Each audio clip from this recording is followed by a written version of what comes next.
Hey, here we are. Good morning.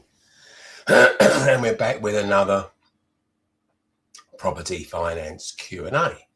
So I rock up here at about 8:30, pretty much every Monday morning. Bank holidays, Christmas and that accepted. And I'll hang around for a while and ask a few questions. So it's up to you guys to ask a question about property finance so that I can answer it. So it's very much your show, guys. I'll be here with my cup of tea, as I pretty much am every Monday. So got a question? Fire it in the chat box and let me answer it. I'm going to tell you about my Pitch Free networking event that's coming up on the 10th of January. So we'll hang around for that.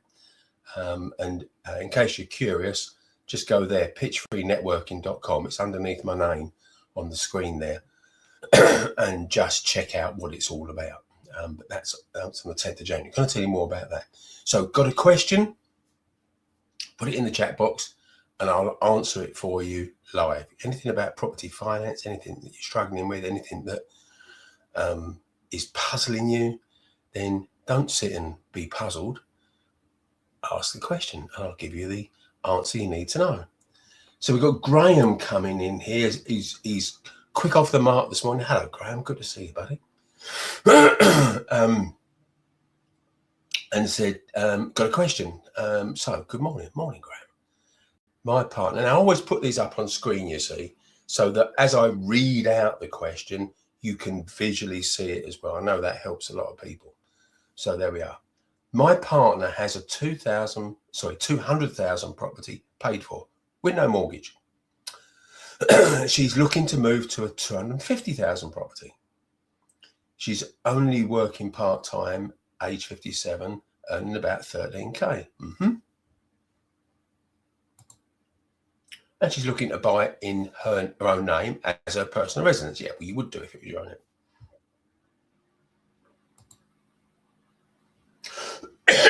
And also looking at renting her 200K property out. Okay, so that would be not a buy-to-let mortgage. It would be a let-to-buy mortgage. Why isn't it a buy-to-let mortgage? Because you're not buying it to let it out. You already own it. So you're letting it out so you can buy a new main residence. So that's why it's a let-to-buy, not a buy-to-let mortgage. Slight difference, but okay. Right, good bit of background going on there.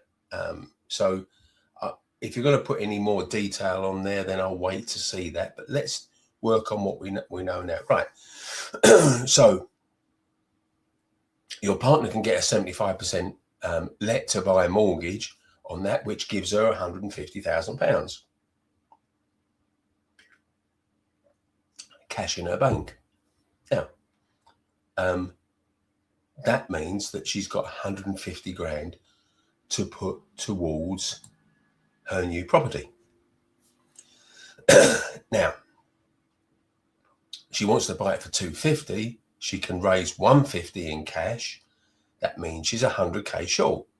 So she's going to need 100K mortgage on, I'm assuming she hasn't got any cash to put in that. I mean, if she's got any cash to put in, that would reduce that 100K shortfall. So she's only working part-time. Now, that's going to be a challenge because 13K a year, need 100K mortgage. That's what, 8 times her income. And mortgage lenders generally don't do 8 times income. So you've got a shortfall there you've got to work out. So I understand the strategy. Now, she may be able to get an 80% let-to-buy mortgage, possibly. So that would give her 160K, which means that she's now only 90K short. But it doesn't really make a lot of difference, does it? So I think the key, excuse me, I've still got a bit of a cough. I picked that up about a week ago. Now, so the key question, Graham, is how much can she get a mortgage on? At a rough guess, probably about 50. 50k, something like that.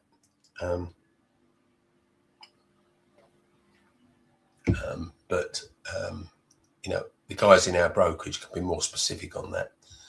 But she's going to need some cash. So has she got any cash? Has she got, you know, 30, 40, 50k of cash that she can put into that? Because if she has, that would be a big plus. Okay, so we've run through everything that you've said there so far, Graham, and I'm waiting for you to come back with some more stuff if there's more questions to ask, and if there is, I'm very happy to answer them. But there we are. So, hey, while we're waiting to see if Graham comes back with anything else, have you got a question? What is it you want to know about property? Ask the question and I'll answer it. And you know, my promise, if you want to put it that way, is that I'll never just jump off without asking any questions. I'll never terminate this Q&A until I've answered every question, because I think it would be rude to do that. So what do you want to know? Now, while we're waiting for another question to come in, let me tell you about my 100% pitch-free networking conference. You can get down to Heathrow on Saturday the 10th of January, join probably 50, 60 other people for a whole day's networking, 5+ hours of solid, informal, walk around the room, excuse me, face-to-face networking. I only run these twice a year, at the beginning of the year and halfway through the year. We have a summer barbecue down in Stratford-on-Avon. They're amazing events. You know, you can meet lots of new people, lots of quality people. We don't have the big ego. Look how fabulous I am. I've got 100 property type people. I mean, there could be people with 100 properties there, but you never know it because they don't boast about it. So it's not that sort of community. A lot of the people there will be people that have trained at different levels with me at various times, but not all of them. Some people just come along and just want to have a great day out. Now, look, I've paid for your parking. I've paid for a good hot lunch, and I've done it pretty much at cost. So it's not a money-making thing for me. Two big things you need to know about this. First is, you have my guarantee you will not be pitched to buy training or other products. I don't do it. No one else is allowed to do it. So that's the first thing. And the second thing is, now what is the second thing? Second thing is mentee case studies. So we're going to be breaking down some BRR deals, buy, refurb, refinance deals, so you can see exactly how they were done. And one of them is an award winner. Nilesh Rati is the auction deal of the year award winner, and he's going to break down that auction deal for you. You can see exactly how he did it, and hey, you can go and copy that. We're also going to have Paul James, and he's got a buy, refurb, refinance deal. Bought it in July, refinanced it in November after a refurb, got all his deposit out, all his refurb costs back out, and an extra 18 grand on top, and that rents out for a £400 a month profit. You want to find out how deals like that are done? We're going to break them right down. You can talk to the people that did the deal. You can talk to Paul. You can talk to Nilesh. You can talk to me. So this is a massive opportunity to kick off the year 2026 and get some real insight into how you could be doing better deals. Now, just go to pitchfreenetworking.com. It's below my name there. We've got loads of tickets there. Go and grab yourself a ticket. Excuse me. Now, we've got some more questions coming in. So we've got LinkedIn user. So now what that means is the person hasn't given LinkedIn permission to publish their name. So that's a bit of a security thing. So I'll find out who it is because I'll go and drill down into LinkedIn later. On a leasehold property with a 995-year lease, would this be regarded as virtual freehold? Yes, it would. So the refurb value would be the same as a freehold, pretty much. Yeah, it would. So there we are. Nice, simple answer on that. Because mortgage lenders are really confident that there's no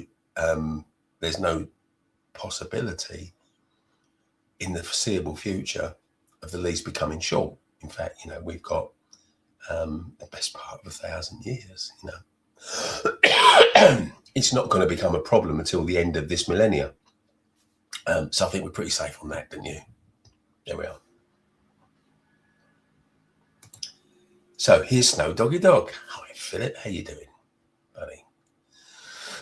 Would buying a probate property and extending the lease and then selling it constitute a trade and therefore be exempt from, excuse me, residential stamp duty?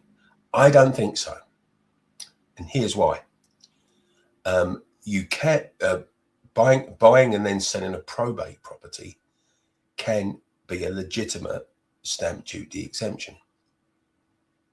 The proviso is that you spend less than 10,000 or 5% improving the value, 5% of the purchase price, improving the value. So if you extend the lease, you're going to spend more than 10% or more than £10,000 extending the lease. So you would have to be able to extend the lease for less than £10,000. Excuse me. For it to meet the stamp duty exemption clause. So the reality is on that one, Philip, you're going to have to pay stamp duty. Good.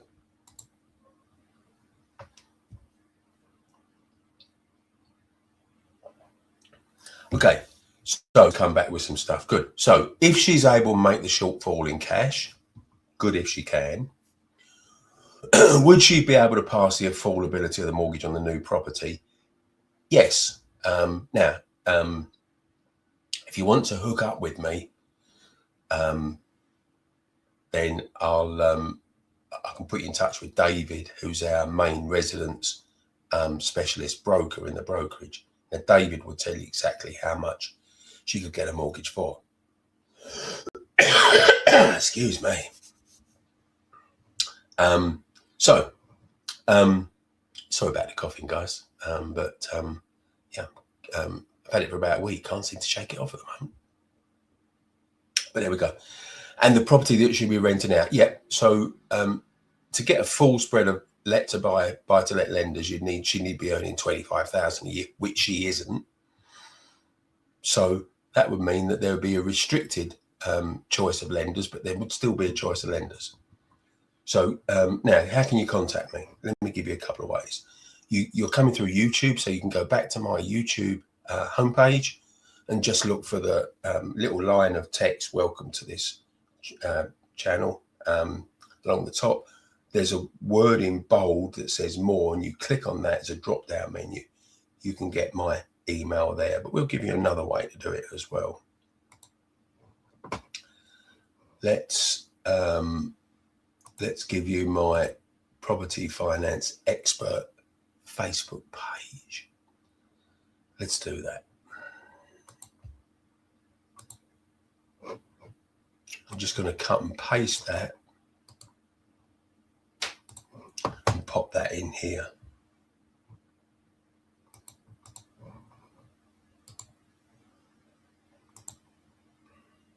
There we go.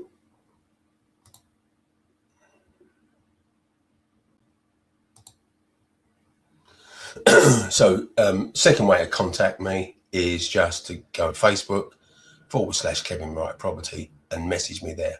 Either way, Graham, and I'll hook you up with David, our speciality main residence broker, and he'll tell you exactly how much your partner can qualify for on a mortgage, so you know exactly how much cash you need to put in as a shortfall. Okay, got a question, guys? We've answered some from Graham today. We've answered Snowy Doggy Dog's question, and we'd answered a question from a LinkedIn user. We'll check who that is. Got a question?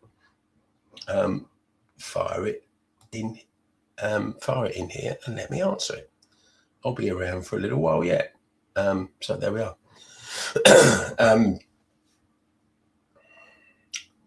What am I going to be doing this week? Off down to Bristol later on today, because it's Ninja Achievers Week. So this is my 12-month mentoring groups, 2 of them, one on Tuesday, one on Wednesday, and we meet up every month. And when we met up in November, they gave me a list of actions that they felt they could accomplish to push their property career forward within a 4-week period. So I'm going to check with them tomorrow and Wednesday, in Wednesday's group, what they've been doing since we last met in November. I'm going to give them the actions that they committed to taking last month. I'm going to say, great, how did you get on with that?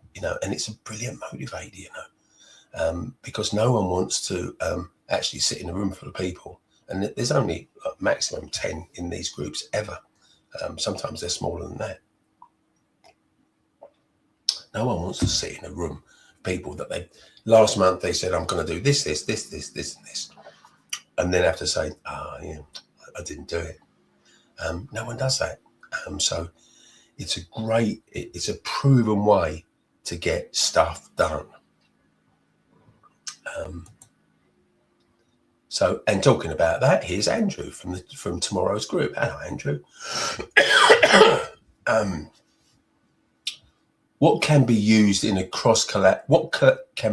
collateral in a cross-collateral bridge? Okay, so what properties can you use when you're bridging again on a cross-collateral basis, which is a property you already own, not that you want to own? Okay, so Andrew's gone right the way through my training, so he understands what cross-collateral bridging is and how to use it. So it can be property owned by you. Yes, it can. Can it be property owned by others? Yes, it can, as long as they're prepared to come on the loan with you. Can it be residential? Yes. Can it be commercial? Yes. How about other physical assets like gold and silver? No. So cross-collateral bridging is purely property, and property on the UK mainland. So it can be any type of property on the UK mainland, but it can't be other commodities, other assets. So good question there, Andrew, that's allowed me to make that distinction. Good, there we are. Graham says, thanks. Yeah, just ping me a message either way you want to, Graham, and I'll be really happy to help you. So what else do you want to know, guys? I do this every week, every Monday, 8:30. And hey, if you couldn't catch the beginning, just when we finish, just watch the replay and you can hook in on the bits you didn't get. That's really easy. So what is it you want to know? So we're rolling around to the 30-minute mark, which is when I say, I sort of commit to around about 30 minutes once a week on a Monday. I'll be doing it on next Monday, which will be what would it be? Be the 15th, wouldn't it? But I won't be doing it on the 23rd or there. So next Monday will be the last property finance Q&A of 2025. We'll be back in January. So let's see when we'll be back in January. Let's have a quick look at my calendar.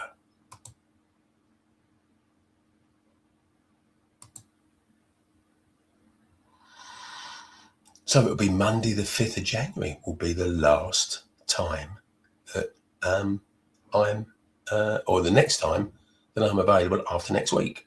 So it'll be the 18th and then the 5th of January. So there we are. So no, 18th to 15th. Monday the 15th of December is the next time I'll do it. There we go.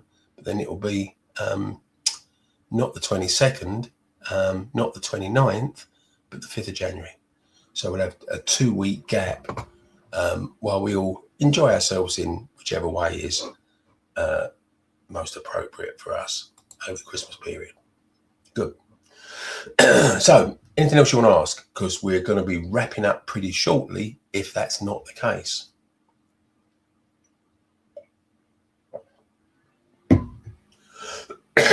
So, some good questions today. There we are. And, you know, whether or not it was you that asked the question, you know, often people get benefit from the questions that other people ask. So there we are. Good. Well, you got to be quick now if you got a question, because I'm about to wrap up for this week. I'll be back next Monday, the 15th. So remember what we were saying. If you want to come to an amazing full day of networking, Saturday, the 10th of January, down in Heathrow, spend 5 hours chatting to 50 plus people. And also look at 2, really, I mean, even though Paul hasn't won an award, he could probably enter that and win an award next year. So 2 cracking case studies. And this is the real stuff, guys. This is really finding out what real people are doing, not training room bullshit, not just these people that, you know, you don't know if they're real or not. You can come up and talk to them. You can talk to Paul. You can talk to Nilesh on the Saturday, the 10th of January. Come and book in. It's pitchfreenetworking.com. It's just underneath my underneath my name there. Pitchfreenetworking.com. Come and grab pitchfreenetworking.com. Go and grab yourself a ticket and come and kick off January in a certain amount of style. And you can come in the safe knowledge that you're not going to be asked to buy any training. And I think it's important to have a safe space, you know. It's important to be able to come to a meeting and know that there's not a hidden surreptitious agenda that we're going to try and sell you something. And you know, there are not meetings like that. Okay, fair enough. But I think it's important to have a safe space where you know that's not going to be the case. Good. So I'd say we're pretty much done. So I'm going to wrap up. Thanks for watching. If you watch live, thanks for watching. If you watch the replay, if you did watch the replay, give me a hashtag replay just to let me know. And I'll see you all again in the same place, whether you came through LinkedIn, YouTube, or one of the Facebook pages. There we are. So have a great week and have some, make some real property mileage, get some stuff done this week, and I'll see you next week. Thanks very much. Bye for now.